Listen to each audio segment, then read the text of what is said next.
What's up YouTube, Jeff back again from DopeTechDaily.com. Today I'm bringing you guys a quick video comparing two phones that were released here in the later half of 2017. That would be the Pixel 2 XL and the OnePlus 5T.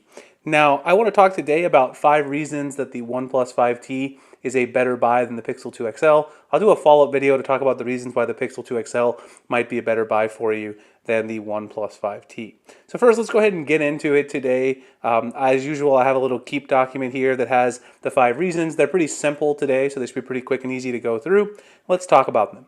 The very first reason that the 5T might be a better buy than the Pixel 2 XL is the display quality. Now, there's been a lot of stuff said about the display quality on the Pixel 2 and the Pixel 2 XL. I made a lot of videos about it.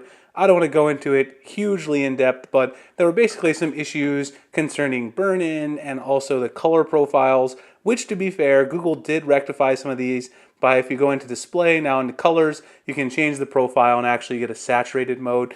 But the viewing angles on this particular display are still pretty distorted overall. When you tilt it a little bit, you get a huge blue shift, which you guys can kind of see right there. The same thing is not true on the OnePlus 5T. When you tilt it to the left or to the right, you really don't see much shift in the actual temperature of the display. And for that reason, I actually prefer the AMOLED panel on the OnePlus 5T.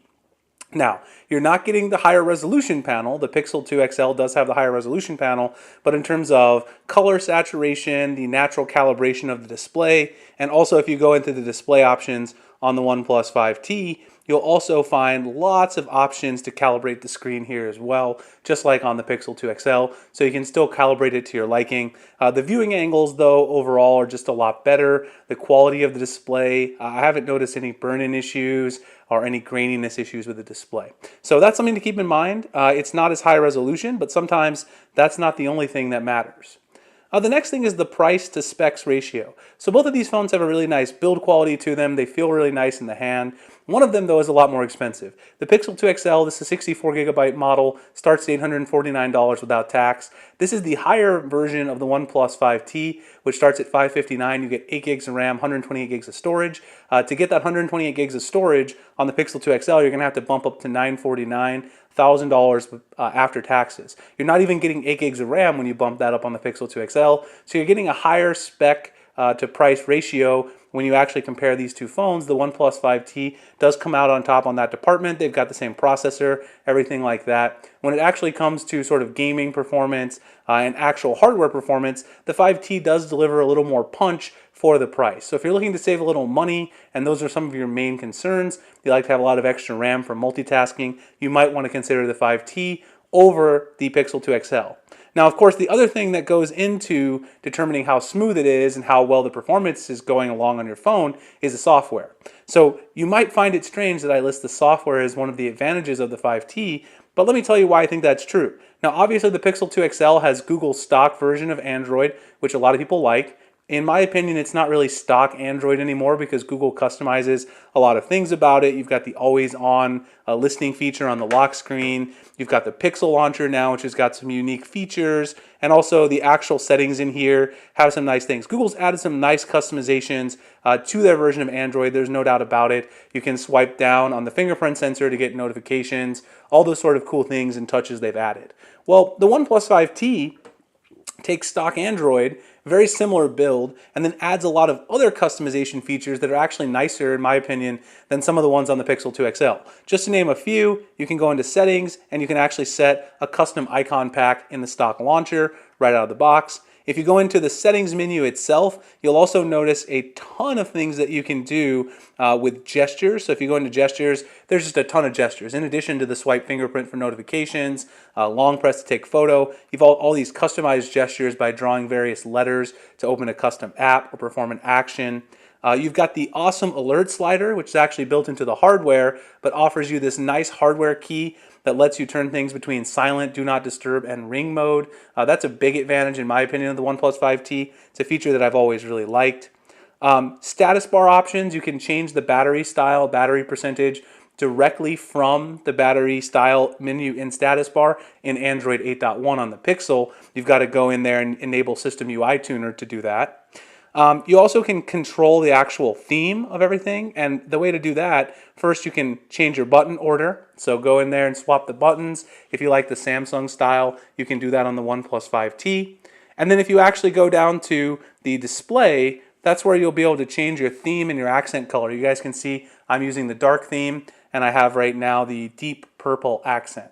So there's so many cool things you can do with the OnePlus 5T and Oxygen OS that you can't do on quote-unquote stock Android.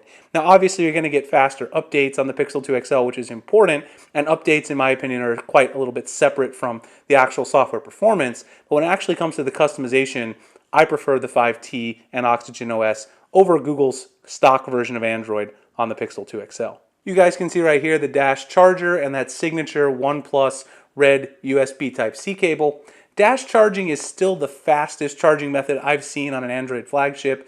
This thing can literally charge from 0 to 100 in nearly an hour. The Pixel 2 XL comparatively charges much slower. So if you're actually charging the Pixel 2 XL, you could be waiting, close to 2 hours before you get a 0 to 100 charge. And of course that's a big deal because if you're waiting on the phone to charge, you're not going to be able to top up at the end of the day. Now battery life is a little better on the Pixel 2 XL, and I'll mention that in the next video, but certainly having that quick charging with dash charge is a big advantage. And the final feature is the new facial unlock on the OnePlus 5T. So obviously both of these guys have rear-mounted fingerprint sensors, as you can see right there on the back. But the OnePlus 5T has a new facial unlock feature, which I've found to be very fast, and I talked about this a little bit over Gadget Hacks, where I do some written coverage. The facial unlock feature is very nice. Now it's not nearly as secure as Face ID that you'll see on the iPhone 10, but it is a really convenient feature. So you just go into the security menu, and you can go ahead and add your face data. I've already added mine. And you guys can see how quick it is here. If I just peek out from behind the camera, you'll see that it automatically unlocks. So if I just peek out my face from behind the camera, the phone's automatically unlocking. It's super fast. And if you just want to have this as set as a way to keep people out, at a very low level of security and have convenience of opening your phone, it is faster than the fingerprint, and it's really the first facial unlock besides the iPhone 10 where I felt comfortable abandoning the fingerprint on my phone. So I actually prefer using that over the fingerprint sensor. And of course, on the actual Pixel 2 XL, you do not have that built-in facial unlock. You do have inside Smart Lock on Android the ability to use a facial recognition, but not all manufacturers actually allow the facial unlock feature to work inside Smart Lock, which we also talked a little about over on Gadget Hacks. So those are 5 reasons that you might want to pick up the 5T over the Pixel 2 XL in my brief use with both of the phones. Hope you guys enjoyed. Please like, comment, subscribe, hit the notification icon if you enjoyed the video. You can also find me at dopetechdaily.com, Google+, Instagram, Twitter, the links in the description. Also find me over at gadgethacks.com, where I'm now a staff writer writing a lot of written coverage on Android and other smartphone hacks. I really appreciate you guys checking out the video, and I'll see you guys in the next one. Thanks a lot for watching.